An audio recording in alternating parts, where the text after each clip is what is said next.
I'm Dr. Steve Klein from the Department of Communication at the University of Missouri.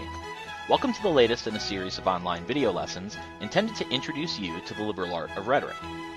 In the first part of this two-part series, we considered the idea of context, a variable absolutely essential to understanding rhetorical communication ever since the early rhetorical theory of Aristotle. And we introduced a theory that was developed by Lloyd Bitzer, the rhetorical situation, which is a simple but powerful framework for understanding the most important variables in rhetorical context that are going to influence the way a persuasive source is going to determine what to say and how to say it to an audience in order to achieve specific goals. Bitzer holds that communication takes place in specific, particular contexts and circumstances that define the situation. Indeed, the whole reason for rhetorical action in the first place is because the surrounding context essentially brings a situation that compels a response in order to deal with what he described as an imperfection marked by urgency, some problem to solve or goal to reach. And so, for Bitzer, the goal of any communicator is to provide a fitting response to that situation. Now, in order to provide a fitting response to the situation, any persuasive speaker is going to need to understand and respond to three specific categories of contextual variables. For Bitzer, there are three primary components of any rhetorical situation: exigencies, audiences, and constraints. To define and explain how these construct a situation and what this is going to mean for how speakers decide how they're going to communicate and how we as critical audience members can evaluate that communication, let's use a concrete example as a basis for providing these definitions and illustrating how they play out in real persuasive communication. On May 18, 2018, a tragic school shooting took place at Santa Fe High School in Texas. President Donald Trump was in the White House about to convene a meeting of national law enforcement leaders on the subject of prison reform. But the events of the day demanded a response from the president. A terrible tragedy had just occurred, and the nation was waiting to see what the president had to say. So let's take a look and a listen to President Trump's remarks. They're actually relatively short. And then what I want to do is consider the various exigences, audiences, and constraints that the president may have needed to take into account as he formulated and presented the message. But first, let's take a look at the message itself. Unfortunately, I have to begin by expressing our sadness and heartbreak over the deadly shooting at Santa Fe High School in Texas just took place moments ago. We're closely monitoring the situation, and federal authorities are coordinating with local officials. This has been going on too long in our country, too many years, too many decades now. We grieve for the terrible loss of life and send our support and love to everyone affected by this absolutely horrific attack. To the students, families, teachers, and personnel at Santa Fe High, we're with you in this tragic hour, and we will be with you forever. My administration is determined to do everything in our power to protect our students, secure our schools, and to keep weapons out of the hands of those who pose a threat to themselves and to others. Everyone must work together at every level of government to keep our children safe. May God heal the injured, and may God comfort the wounded, and may God be with the victims and with the victims' families. Very sad day. Very, very sad. Okay, now that we've had a chance to see and hear the president's remarks, we're actually going to take a step backward. Remember that the rhetorical situation is that matrix of contextual elements that precede and surround a rhetorical act so that we can ultimately determine whether or not that rhetorical act provides a fitting response to it. So what a critic of rhetoric would do is to engage in some background contextual research in order to determine what are the various variables of context that comprise the situation. And here's where Bitzer's framework comes in. The first element of the rhetorical situation is exigence. Exigence can be basically understood as the rhetor's goal, defined by a problem which demands a response. The rhetor needs to think about what those goals are. What are the problems that need solving? What are the challenges that need to be met? And the idea is if we engage in persuasive communication, we're going to be able to achieve those goals, to solve those problems or meet those challenges. And so determining the exigencies is going to be the first major step of this kind of situational analysis.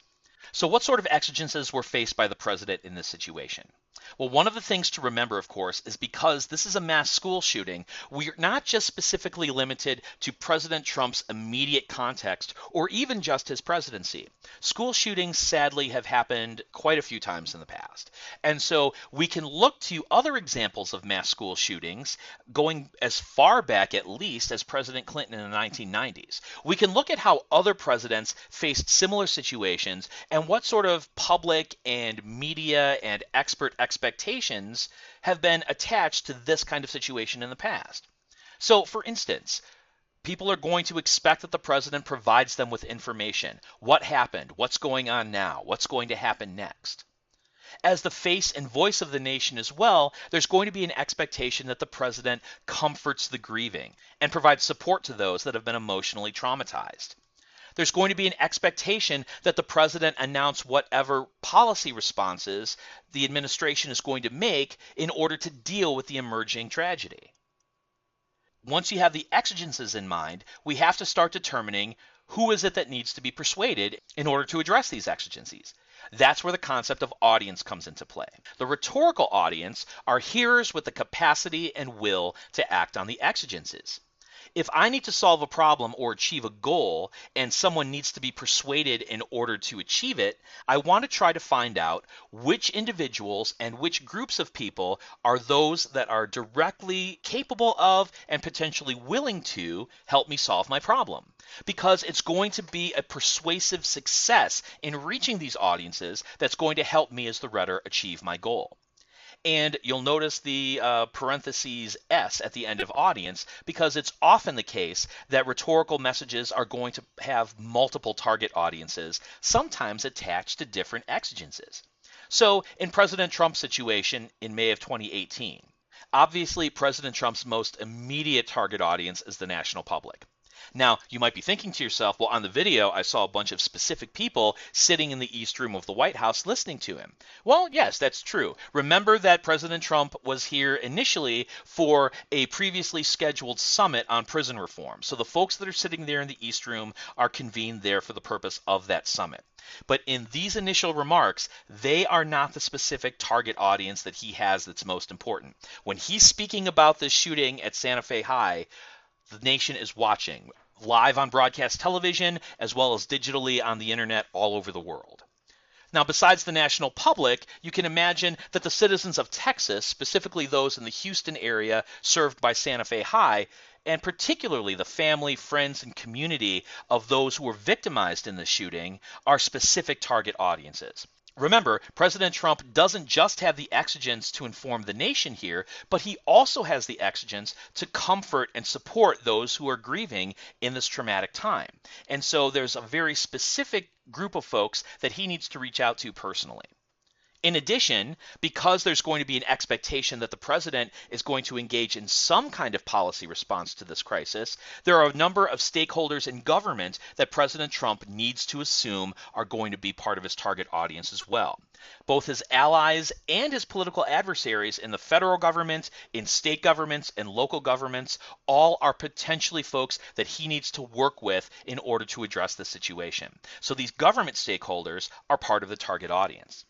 And of course, because this crisis inevitably brings with it the polarizing issue of gun control versus Second Amendment gun rights, advocates for those positions on both sides and everything in between are potentially members of target audiences.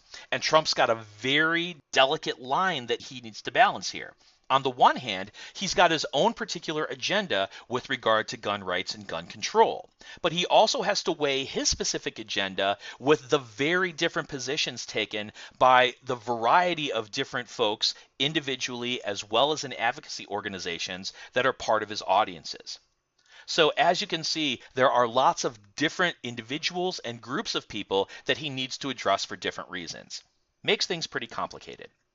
To add to the complication, we need to think about the third element of the situation, and that is constraints.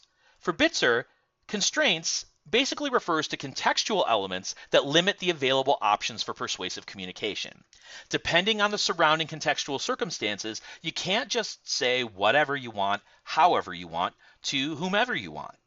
The situation is going to make some kind of options impossible for you, some kind of options absolutely compulsory, and everything else somewhere on that continuum between good idea and bad idea.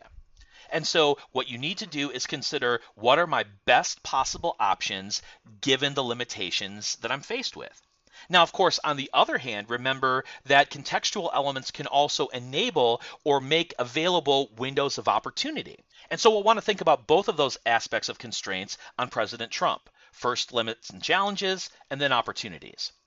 When it comes to the limiting conditions on President Trump, there are a number of things that are going to make constructing and presenting a speech like this difficult.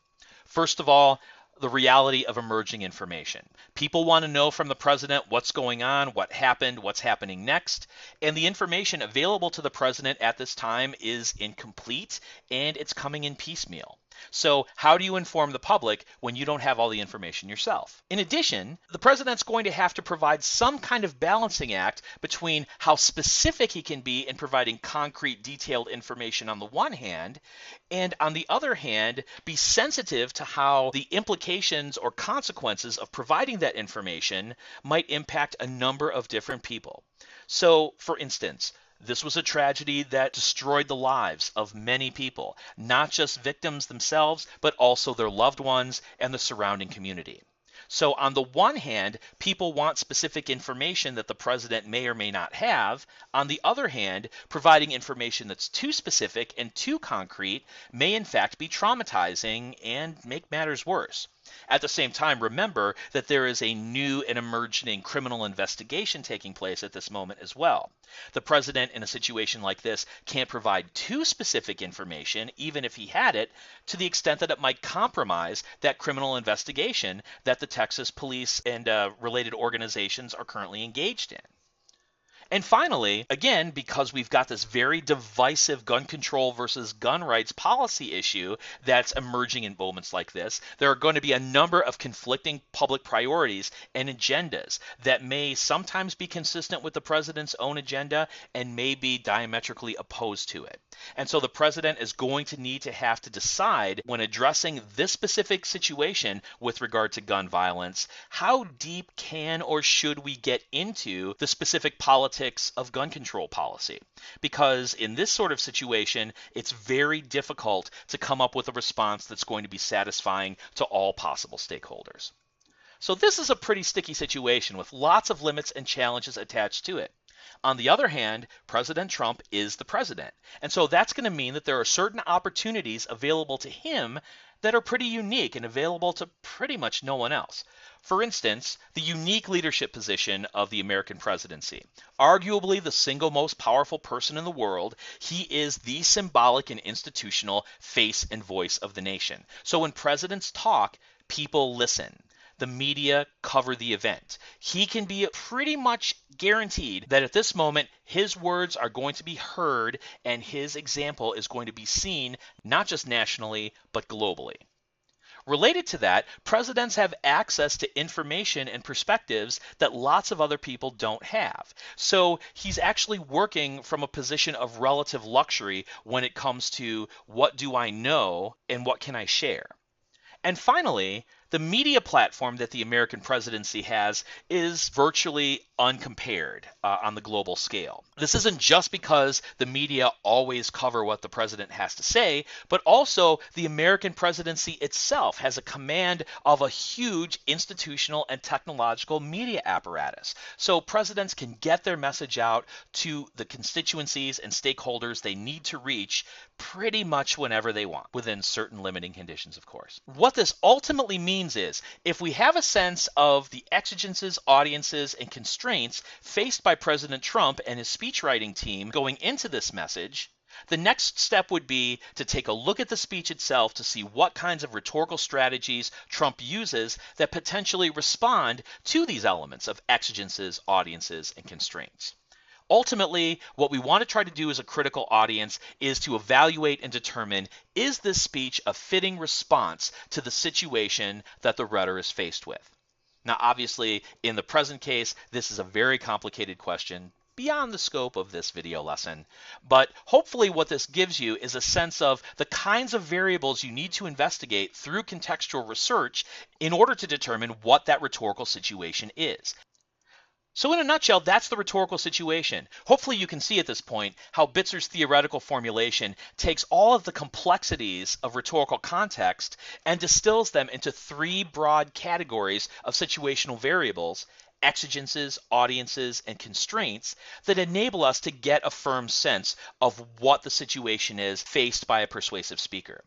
If you have any questions about the content of this video, please don't hesitate to leave a comment or to contact me directly. Otherwise, I'll see you next time.